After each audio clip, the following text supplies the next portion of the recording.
जाने भगवान श्री गणेश की सूंड का महत्व किस तरफ होनी चाहिए, दाई या बाई सूंड। अक्सर श्री गणेश की प्रतिमा लाने से पहले या घर में स्थापना से पहले ये सवाल सामने आता है कि श्री गणेश की कौन सी सूंड किस तरफ होनी चाहिए। क्या कभी आपने ध्यान दिया है कि भगवान गणेश की तस्वीरों और मूर्तियों में उनकी सूंड दाईं या कुछ में बाईं ओर होती है। सीधी सूंड वाले गणेश भगवान दुर्लभ हैं। इनकी एक तरफ मुड़ी हुई सूंड के कारण ही गणेश जी को वक्रतुंड कहा जाता है। भगवान गणेश के वक्रतुंड स्वरूप के भी कई भेद हैं। कुछ मूर्तियों में गणेश जी की सूंड को बाईं ओर घुमाया हुआ दर्शाया जाता है, तो कुछ में दाईं ओर। गणेश जी की अधिकतर मूर्तियां सीधी या उत्तर की ओर सूंड वाली होती हैं। मान्यता है कि गणेश की मूर्ति जब भी दक्षिण की ओर मुड़ी हुई बनाई जाती है तो वो टूट जाती है।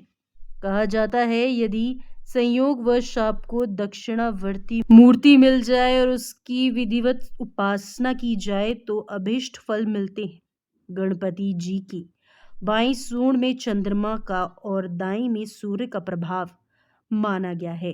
प्राय गणेश की सीधी सूंड 3 दिशाओं में दिखती है। जब सूंड दाईं ओर घूमी हुई होती है तो इसे पिंगला स्वर और सूर्य से प्रभावित माना गया है।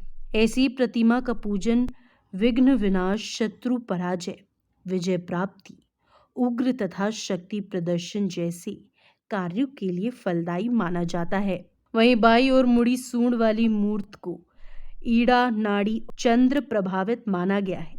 ऐसी मूर्त की पूजा स्थायी कार्यों के लिए की जाती है, जैसे शिक्षा, धन प्राप्ति, व्यवसाय, उन्नति, संतान सुख, विवाह, सृजन कार्य और पारिवारिक खुशहाली। सीधी सूंड वाली मूर्त का स्वर माना जाता है और इनकी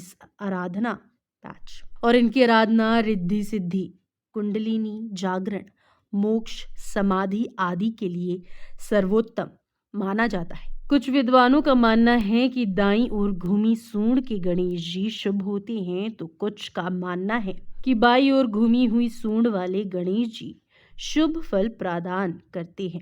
हालांकि कुछ विद्वान दोनों ही प्रकार की सूंड वाले गणेश जी का अलग अलग महत्व बताते हैं। यदि गणेश जी की स्थापना घर में करनी हो तो दाईं ओर घूमी हुई सूंड वाले गणेश जी शुभ होते हैं।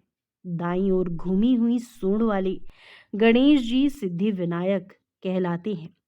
ऐसी मान्यता है कि इनके दर्शन से हर कार्य सिद्ध हो जाता है। किसी भी विशेष कार्य के लिए कही जाते समय यदि इनके दर्शन करें तो वो कार्य सफल होता है, शुभ फल प्रदान करता है। इससे घर में पॉजिटिव एनर्जी रहती है और वास्तु दोषों का नाश होता है।